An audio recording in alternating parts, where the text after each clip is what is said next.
Millions of fake videos claim Rick Harrison from Pawn Stars was sentenced to life in prison, but the real story is far more shocking.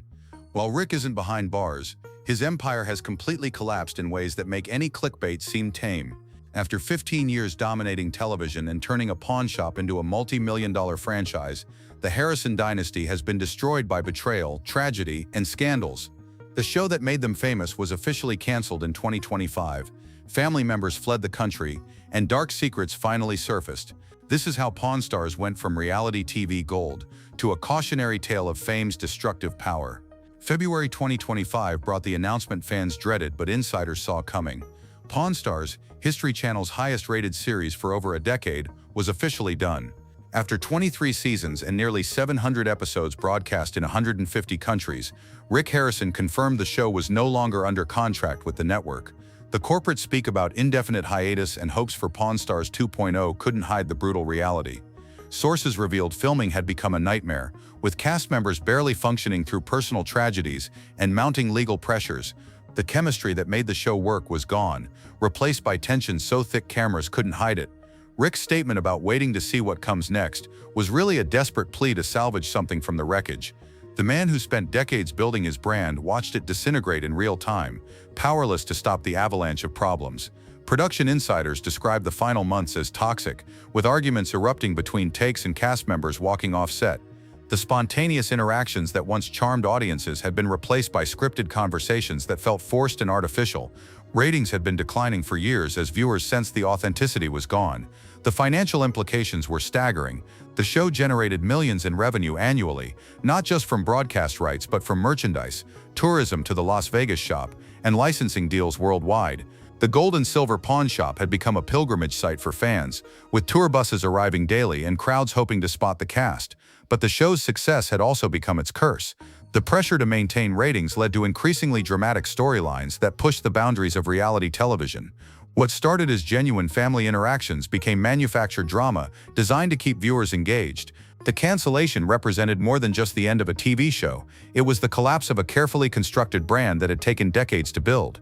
Rick's hopes for a 2.0 version seemed delusional to industry observers who knew the real reasons behind the show's demise had nothing to do with contract negotiations and everything to do with a family that had been torn apart by fame, greed, and tragedy. The most brutal blow came from the person who should have been Rick's strongest ally, his own mother. In 2022, Joanne Harrison filed a lawsuit that exposed dark truths about what happened during her most vulnerable moments.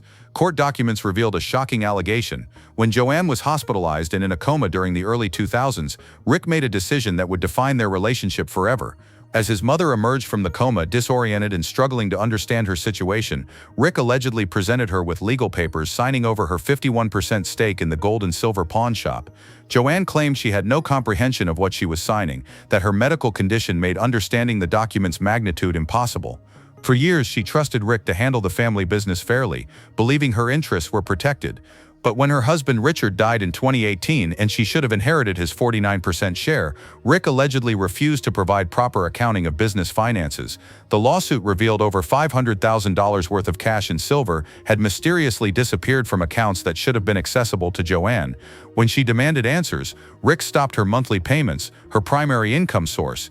At 81 years old, requiring 24-hour medical care costing over $115,000 monthly, Joanne was left fighting for survival while her son controlled assets legally belonging to her. The battle escalated when Joanne filed restraining orders preventing Rick from selling family assets during their dispute. The woman who raised him and supported his dreams was forced to take him to court for access to her own money. Rick's defense claimed his elderly mother was being manipulated by others seeking financial gain, but evidence suggested a son who exploited his mother's medical crisis to seize control of the family fortune. The irony was devastating. The man who built his reputation on honest dealing and family values was publicly accused of theft and manipulation by his own mother. This wasn't just a business dispute, but the complete breakdown of the most fundamental family relationship, exposing Rick as someone who would allegedly exploit his mother's vulnerability for financial control. January 2024 brought Rick Harrison a tragedy that shattered him beyond any legal battle or business failure. His son Adam, who had stayed largely out of the spotlight while his father and brother became television stars, was found dead at age 39 from an accidental overdose.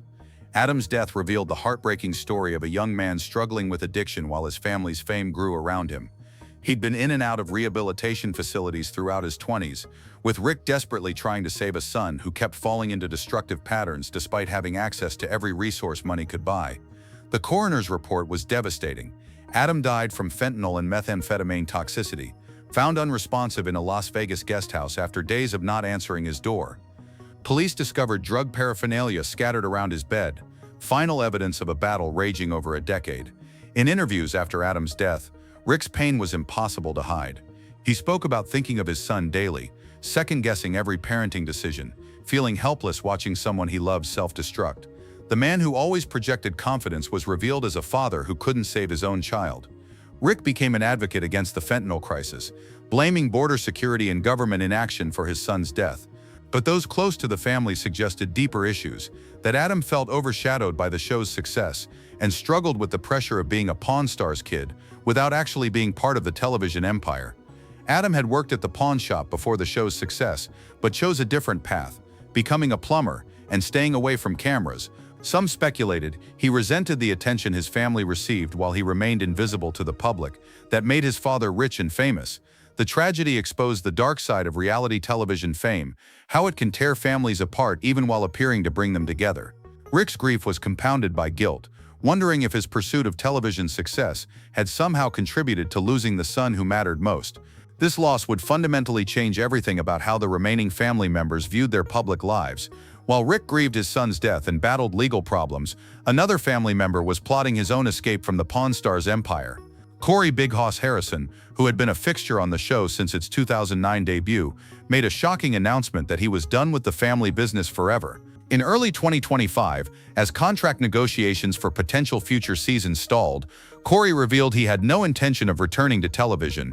The man who once seemed destined to inherit the pawnshop empire declared he couldn't stomach playing a character anymore, specifically a 41-year-old pretending to be 23 for the cameras. Corey's decision coincided with a dramatic geographical change. He packed up his life and moved to Tulum, Mexico, completely abandoning Las Vegas and everything associated with his television persona. The move wasn't temporary. Corey established himself as a permanent resident, even befriending Tulum's mayor, Diego Castañón Trejo, and becoming a local celebrity in his adopted hometown. His departure revealed deep frustration with how the show had evolved over the years. Corey explained that everyone involved had become caricatures of themselves, forced to maintain personalities that no longer reflected who they actually were. The spontaneous family dynamics that originally made Pawn Stars compelling had been replaced by scripted interactions designed to manufacture drama. The weight loss journey that once made Corey a fan favorite had also taken its toll. After losing nearly 200 pounds through lap band surgery, he struggled to maintain his transformation while dealing with the pressures of fame and family dysfunction. The constant scrutiny of his appearance and personal life had become unbearable.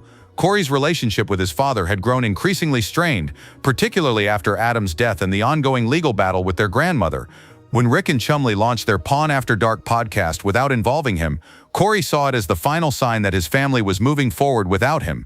His response was definitive: pack everything and start over in Mexico, leaving behind the Pawn Stars legacy entirely. Corey's escape represented the ultimate rejection of the fame and fortune that had defined his adult life, choosing peace and anonymity over television celebrity. Pawn Stars built its reputation on expertise and authenticity, with trusted appraisers providing credibility to the rare items featured on the show. But behind the scenes, several of these so-called experts were involved in scandals that completely undermined the show's educational mission and revealed how much of the reality was manufactured. Johnny Jimenez Jr., the vintage toy expert who became a fan favorite for his encyclopedic knowledge, found himself arrested in 2015 for domestic violence. Security footage allegedly showed him assaulting his girlfriend outside a Las Vegas restaurant, though he claimed he was trying to help his intoxicated partner. The incident tarnished his reputation and raised questions about the vetting process for show participants. John Resnikoff, the autograph authentication specialist, made a high-profile mistake that embarrassed everyone involved. In 2011, he misidentified a signature on a script from The Godfather, claiming it belonged to Al Pacino when it was actually from producer Al Ruddy. While the error seemed minor, it made viewers question whether other authentications had been equally wrong. The biggest scandal involved Drew Max, a sports memorabilia expert who was accused of fraud in New Jersey. Max had allegedly authenticated fake sports items that were later sold at auction, with buyers filing lawsuits claiming he used his television fame to bolster credibility while knowingly selling counterfeit merchandise. The scandal raised serious questions about how many items featured on Pawn Stars had been misrepresented to viewers. These expert scandals revealed a fundamental problem with the show's format. The pressure to create compelling television content meant that authenticity often took a backseat to entertainment value. Items were sometimes pre-selected and appraised before filming, with the on-camera interactions scripted to create drama rather than genuine discovery. Industry insiders revealed that many of the surprising finds were actually arranged in advance, with sellers coached on how to present their items for maximum television impact. The spontaneous nature that originally made Pawn Stars compelling was gradually replaced by manufactured storylines designed to maintain viewer engagement. The expert scandals didn't just damage individual reputations, they undermined the entire premise of the show as an educational experience about history and collecting. What viewers believed was spontaneous reality television was actually an elaborate production designed to manufacture drama and maintain ratings. Former production staff and participants revealed how Pawn Stars had evolved from genuine family interactions into scripted entertainment that bore little resemblance to authentic pawn shop operations. The transformation began gradually, as the show's popularity grew. Initially, customers genuinely brought items to the shop hoping to sell or pawn them, creating authentic reactions when appraisals revealed unexpected values.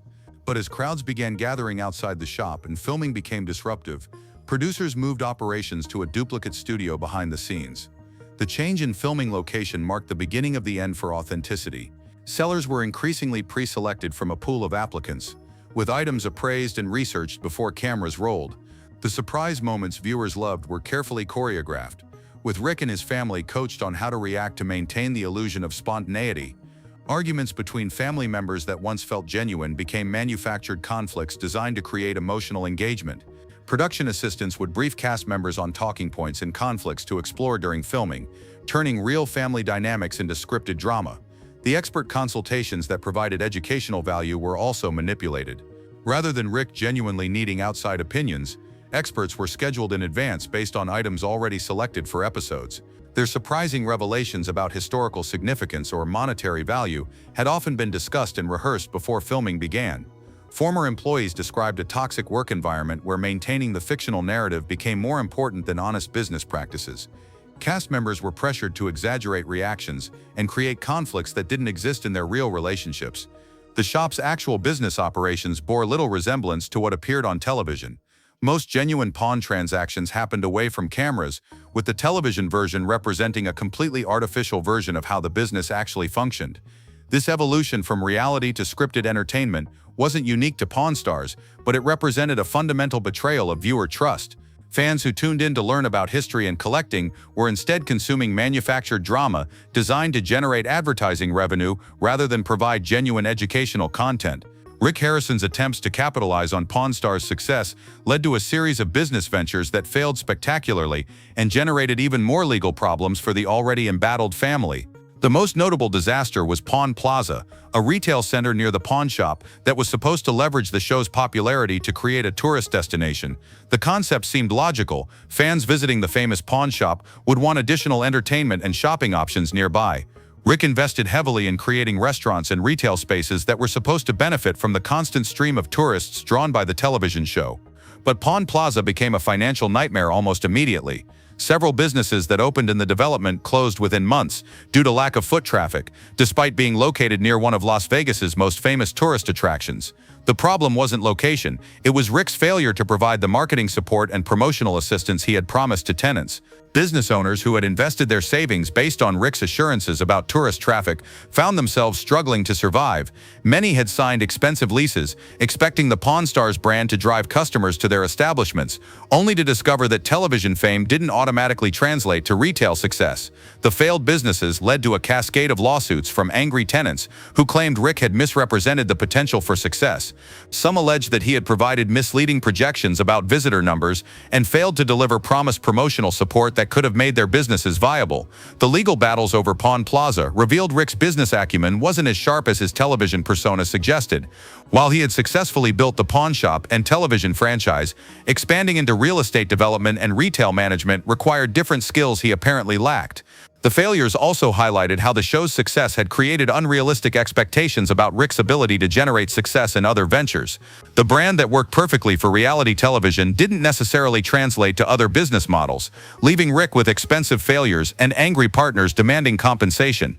These business disasters added another layer of financial pressure to Rick's already complicated legal situation involving his mother's lawsuit and the mounting costs of defending against multiple claims. The convergence of family tragedy, legal warfare, criminal scandals, and business failures created a perfect storm that ultimately destroyed the Pawn Stars empire. What had taken decades to build was systematically torn apart by problems that money and fame couldn't solve. Rick Harrison's desperate talk of Pawn Stars 2.0 represented the delusions of a man who refused to accept that his empire was beyond saving.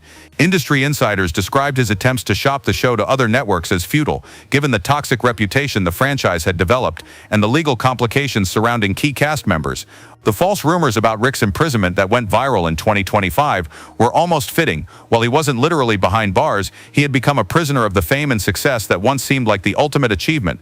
Every aspect of his life had become public property, with family tragedies and personal failures dissected by millions of strangers. Corey's escape to Mexico and refusal to participate in any revival attempts sealed the fate of any potential comeback. Without the family dynamics that made the show compelling, Rick was left with only Chumlee and a tarnished reputation that made attracting quality participants nearly impossible. The show's legacy became a cautionary tale about the destructive power of reality television fame. A genuine family business that had operated successfully for decades was ultimately destroyed by the pressures and temptations that came with celebrity status. Rick's engagement to nurse Angie Palushkin and his launch of the Pawn After Dark podcast represented attempts to rebuild his brand, but industry observers remained skeptical. The damage to his reputation went far beyond business failures. It touched the fundamental trust that viewers had placed in him as an honest dealer and family man. The Pawn Stars phenomenon had officially ended, leaving behind a trail of broken relationships, legal battles, and shattered dreams. What began as the American dream of turning a small business into a media empire became a nightmare that consumed everything Rick Harrison had worked to build, proving that sometimes the cost of fame is far higher than anyone could ever imagine.